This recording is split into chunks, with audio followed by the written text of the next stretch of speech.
आज त्यांच्या मनाला आवेदन झालंय, उद्या त्या मनाच्या आवेदन तुम्हाला होणार, त्या तुम्हाला होत आहे का? आपण जे आपल्या आई वडिलांबद्दल फार पूर्वी वागलो, तीच कंडिशन आज मुलं आपल्याबद्दल. तुला सिराचा परत सुरू झाला, सास की कमी बहूची,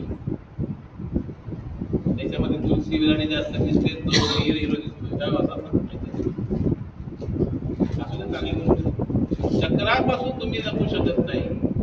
आई वडिलांचे कर्म तुमच्यासाठी काय आहे, तुम्ही आई वडिलांसाठी काय करताय, ह्या गोष्टीवरती तुमचं कर्मफळ, तुमचं समृद्ध, तुमचं सुख, तुमचं आरोग्य हे सगळं जडलेलं आहे. आणि ह्या गोष्टी तुमच्या होत नाही म्हणून तुम्हाला टेन्शन आहे, तुम्हाला दुःख आहे, तुम्ही असमाधानी आहात. त्याच्यामागे कारण असं आहे की स्वामी समर्थ मार्ग हा घेणं हे फार पवित्र. पूर्वजन्मीचे सुकृत तेव्हा आम्हाला स्वामी भेटले, आम्ही लागलो स्वामी चरणी, हीच आमची पुण्य. काहीतरी गेल्या जन्मी पुण्य आम्ही केलं होतं, काय गेल्या जन्मी तुम्ही केलं असेल, त्याच्यामुळे स्वामींचा मार्ग मिळाला. असे महायोगी महान साधू संत मिळत नाहीत, हा दुर्लभ योग आहे. आज आपण त्यांचे परम भक्त आहोत, त्यांचा प्रगट दिन आहे, त्या निमित्ताने आपण भेटलो. आज स्वामी समर्थ महाराजचा संबंध नसता आपण भेटलो असतो का? आज मी स्वामींचा भक्त नाही, मी स्वामींचा भक्तच आहे आणि आयुष्यभर भक्तच राहणार आहे. मी शिष्य काळसिद्धेश्वर महाराजांचा आहे, त्याला माझे गुरु ते आहे. स्वामींचे तुम्ही कधी शिष्य होऊ शकत नाही, हे लक्षात घ्या. तुम्ही स्वामींचे भक्तच राहणार. हा, तुम्ही ज्यांना गुरु कराल ते तुमचे गुरु. माझे गुरु आहेत, त्यांच्यामुळे मला स्वामी समर्थ कळाले, तुमच्या गुरुंमुळे तुम्हाला स्वामी समर्थ कळते. जोपर्यंत गुरुचा मार्ग नाही तोपर्यंत संसार कळणार नाही, व्यवहार कळणार नाही, धर्म कळणार नाही, आपले कर्म कळणार नाही, आपण चुकीचे पुण्य ते कळणार नाही, आणि पाप पुण्य काय आहे हे कळणार. जेवायला घातलं पण पुण्य केलं आणि 4 लोकांना सांगितलं संपलं पुण्य.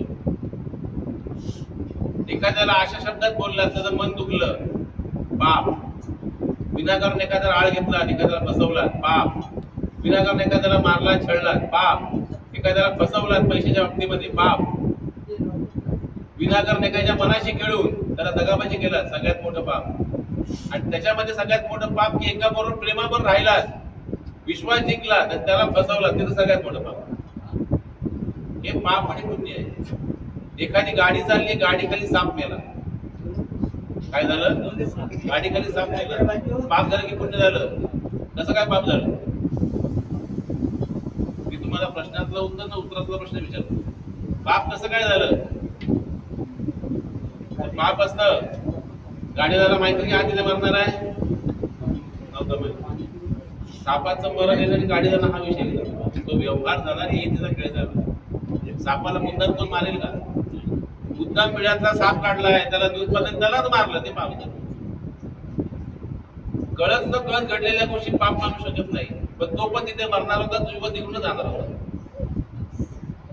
तुमच्या न कळत झालं, तुमच्या न कळत झालं ते आपण पाप नाही करू शकतो. तुमच्या कळत झालं, मुद्दाम केलं ते पाप झालं. आणि सगळ्यात मोठं पाप आईबापाला छळणे, सगळ्यात मोठं पाप आईबापाला त्रास देणे, सगळ्यात मोठं पाप बायकोला छळणे, मुलांना त्रास देणे, सगळ्यात मोठं पाप दारू पिऊन त्याला भांडण करणे, सगळ्यात मोठं पाप दारू पिऊन लोकांना छळणे,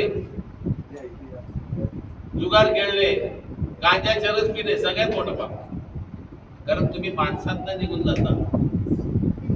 आज बघतोय मी नार्कोटिक डिपार्टमेंटने रिपोर्ट दिलाय, वाईन शॉपचा धंदा 50% कमी आहे.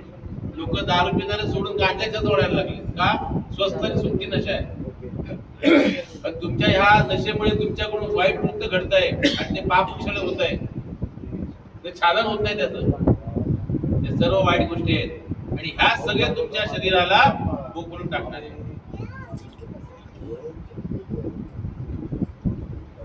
कर्मण्यवाधिकार असते मा फलेषु कदाचन.